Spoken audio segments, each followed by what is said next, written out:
I feel like this is a bit of a cheat code in sales, but very, very few people seem to be doing it. And it's only those people that understand NLP. They're the ones that actually weave stories into their sales calls. Now, it's not stories as in I'm going to tell them stories. It's I'm going to get the prospect recounting memories and giving me examples and telling me stories of things that actually happened. And how this came about, I did some work with a good friend who he identifies himself as a master of NLP. Do with that what you will. And I was doing some work with him a few years ago, and I was trying to get a lot better at building connections on the calls. And he just talked about stories. He just kept going. And as I mentioned before, I thought he meant tell stories, but that's not the case. He wants to get the prospect actually sharing stories on a call. And I kind of looked at him and thought, why? What's the main reason we would actually want a prospect to share stories? If we fast forward a few years to now, I get the prospect to share stories on every call without fail. And the main reason being stories and memories and examples, they have emotions attached.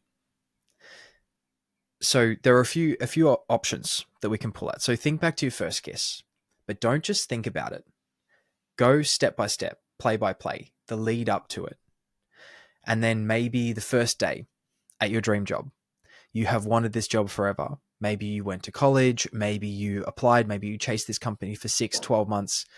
How excited and nervous you were at that point. Think about the very second that you showed up to the job on your first day, when you were meeting people.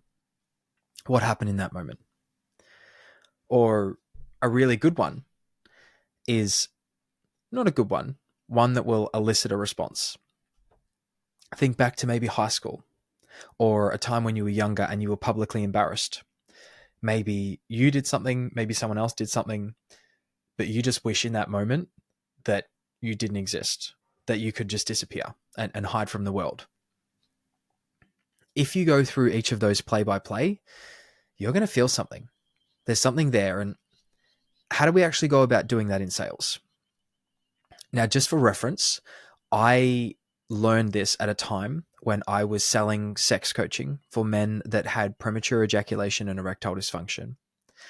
And I worked with a very, very switched on guy. The results he got, the people that he worked with, ridiculous. But one thing that I did on those calls, because it was already a pretty fragile sale, but I had to get these men understanding the position that they were in and understanding what was going on. And I would get them to walk back their last sexual encounter. And it wasn't just, oh, she got home, this happened. It was, no, slow it down. And then what happened? And then what did you do?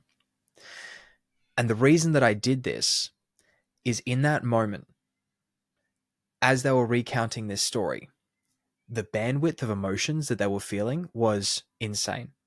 You know, I wasn't asking them little questions like, and how did that make you feel?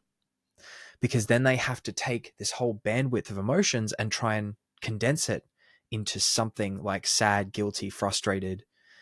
But if you look at all of the emotions they will be experiencing when they're recounting the story, it's frustration, guilt, shame, disappointment, anxiety, depression, everything.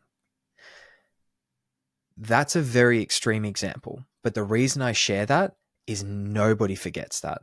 Absolutely nobody. But let's do a few other examples. Okay. So let's go for a marriage offer. And by this point, you've unpacked what's going on in their relationship. You know that his wife doesn't respect him, or he feels as though his wife doesn't respect him. His kids have started doing the same. Maybe his daughters make some remarks to him very similar to what his wife does.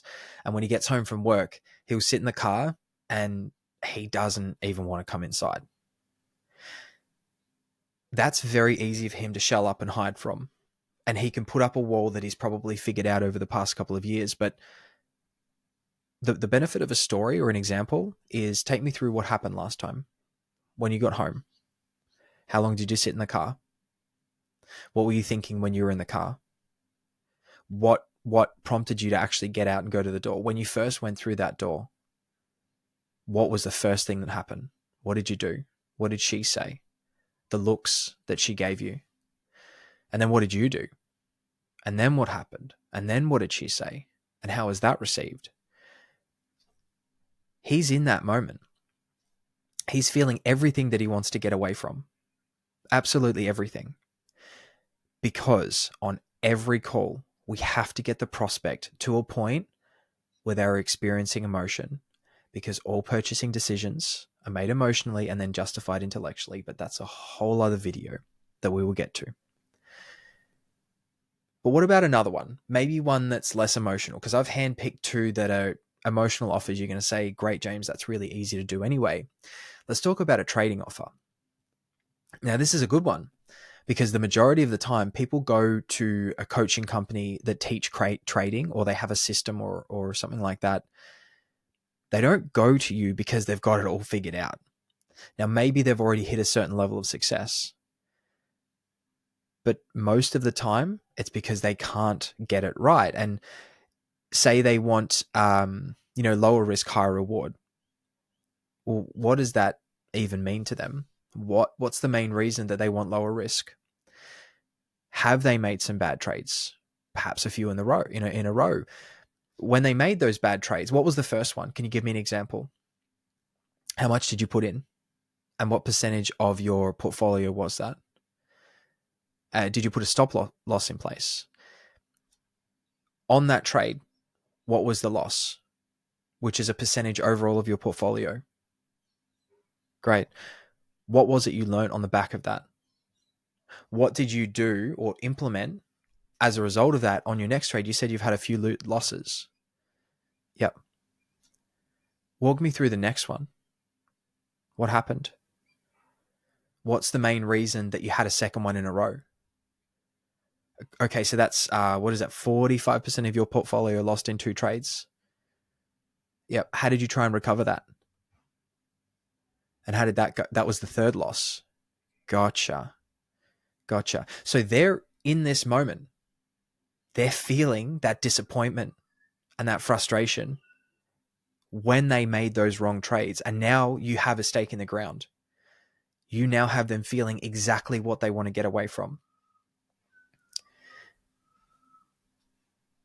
There's a couple more that we can do. Potentially one that's really good and really broad is business coaching. And this applies to all different kinds of industries. It might be maybe building or creatives, potentially people managing creative businesses. And the owner of that business is coming to you because they're working 80-hour weeks. Doesn't matter what industry, the process is going to be very similar. They're working 80-hour weeks. Maybe they're making good money. And that's something called the platinum handcuffs. They're making a mint, but they're stuck. Their time is just overused and they don't want to be doing that. So then the question, they come to you for help. You got a 6-month program and it's going to cost them $40K. Why are they going to pay you $40K? Because at the end of the day, like, they have a successful business. They have what most people went for. But if you peel back the layers on why they actually want to work less or why they would even entertain your business. Now, remember, it's not on that first logical layer. I want to work less. Fantastic. We can help you do that. No. That's not what the sale's made. The sale is made in those layers beyond. Why don't they want to work so much? Maybe they don't get to see their family, which is a pretty common one. What does their family look like? Well, they've got a couple of little ones and they're growing up really fast. Gotcha. How often do you actually see them? Well, they get home after the kids have gone to bed and they wake up and leave before the kids even get up. And they get to see their kids maybe once or twice during the week, and they don't really get to play with them like they used to on the weekends.